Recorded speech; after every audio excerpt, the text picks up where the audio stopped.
आपको वादा करता हूं, मैं आपके साथ हूं।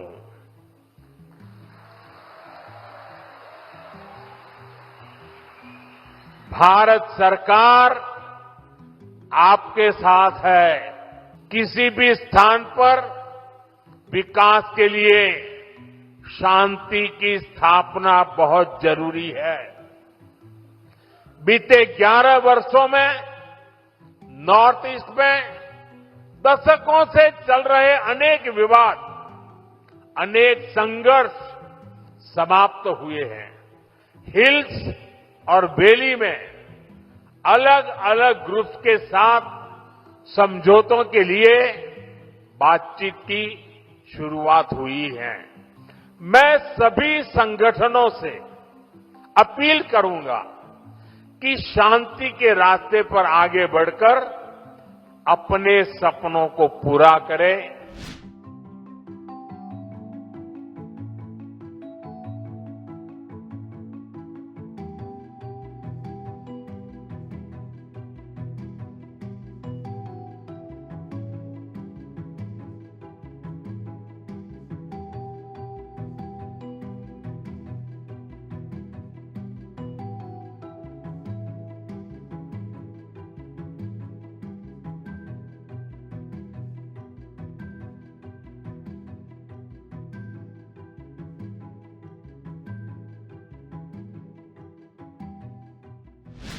साथियों, किसी भी स्थान पर विकास के लिए शांति की स्थापना बहुत जरूरी है। बीते 11 वर्षों में नॉर्थ ईस्ट में दशकों से चल रहे अनेक विवाद, अनेक संघर्ष समाप्त हुए हैं। लोगों ने शांति का रास्ता चुना है, विकास को प्राथमिकता दी है। मुझे संतोष है कि हाल ही में हिल्स और वैली में अलग अलग ग्रुप्स के साथ समझौतों के लिए बातचीत की शुरुआत हुई है। ये भारत सरकार के उन प्रयासों का हिस्सा है जिसमें संवाद, सम्मान और आपसी समझ को महत्व देते हुए शांति की स्थापना के लिए काम किया जा रहा है। मैं सभी संगठनों से अपील करूंगा कि शांति के रास्ते पर आगे बढ़कर अपने सपनों को पूरा करें, अपने बच्चों के भविष्य को सुनिश्चित करें। और मैं आज आपको वादा करता हूं, मैं आपके साथ हूं।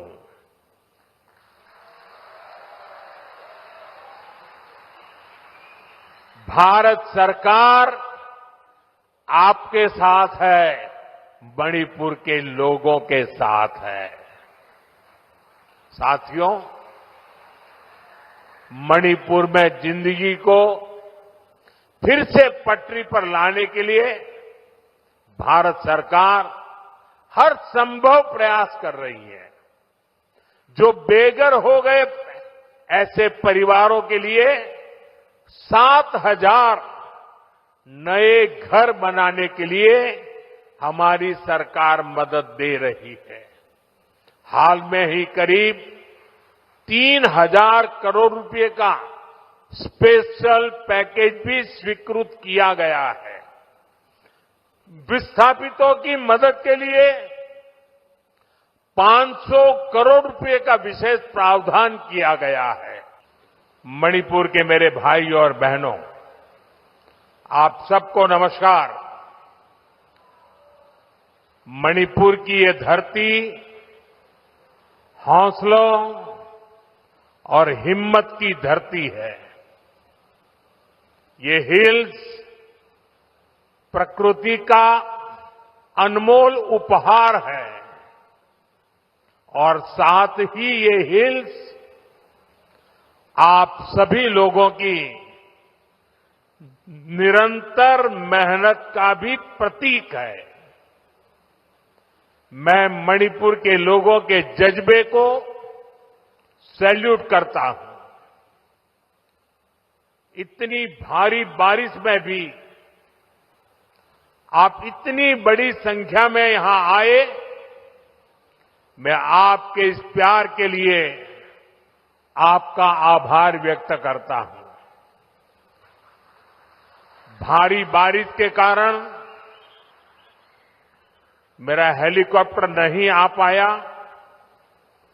तो मैंने सड़क मार्ग से आना तय किया और आज मैं सड़क पर जो दृश्य देखे तो मेरा मन कहता है कि परमात्मा ने अच्छा किया कि मेरा हेलीकॉप्टर आज नहीं चला और मैं रोड से आया और जो रास्ते भर तिरंगा हाथ में लेकर के अबाल वृद्ध सबने जो प्यार दिया, जो अपनापन दिया, मेरे जीवन में मैं इस पल को कभी नहीं भूल सकता।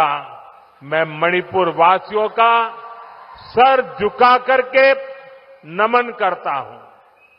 थोड़ी देर पहले इसी मंच से करीब 7,000 करोड़ रुपए के प्रोजेक्ट का शिलान्यास हुआ है।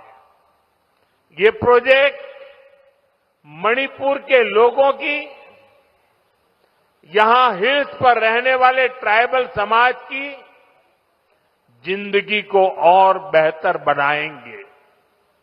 ये आपके लिए हेल्थ और एजुकेशन की नई सुविधाओं का निर्माण करेंगे। मैं मणिपुर के आप सभी लोगों को, चुरा चांदपुर के लोगों को इन परियोजनाओं के लिए बहुत बहुत बधाई देता हूं। साथियों, मणिपुर बॉर्डर से सटा राज्य है। यहां पर कनेक्टिविटी हमेशा से बहुत बड़ी चुनौती रही है।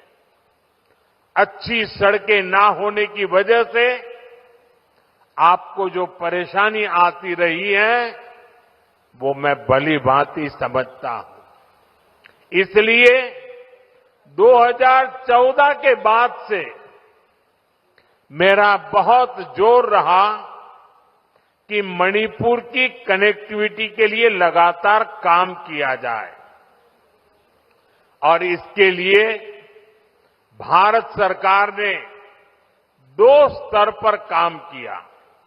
पहला, हमने मणिपुर में रेल और रोड का बजट कई गुना बढ़ाया और दूसरा, शहरों के साथ ही गांवों तक भी सड़कें पहुंचाने पर जोर लगाया।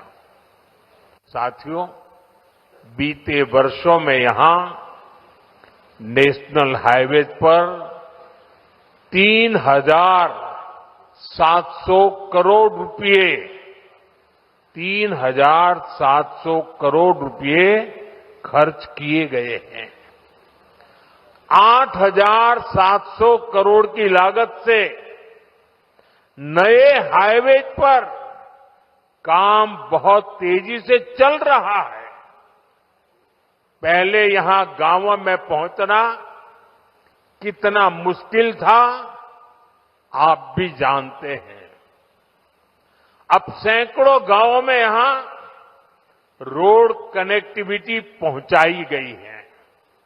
इसका बहुत अधिक लाभ पहाड़ी लोगों को, ट्राइबल गांवों को हुआ है। साथियों, हमारी सरकार के दौरान ही मणिपुर में रेल कनेक्टिविटी का विस्तार हो रहा है। जिरीबाम इंफाल रेलवे लाइन बहुत जल्द राजधानी इंफाल को नेशनल रेल नेटवर्क से जोड़ देगी। इस पर सरकार 22,000 करोड़ रुपए खर्च कर रही है। 400 करोड़ की लागत से बना नया इंफाल एयरपोर्ट एयर कनेक्टिविटी को नई ऊंचाई दे रहा है। इस एयरपोर्ट से राज्य से दूसरे हिस्सों के लिए हेलीकॉप्टर सर्विसेज भी शुरू की गई है। ये बढ़ती हुई कनेक्टिविटी मणिपुर के आप सभी लोगों की सुविधाएं बढ़ा रही है। यहां के नौजवानों के लिए रोजगार के नए मौके बना रही है। साथियों, आज भारत बहुत तेजी से विकसित हो रहा है।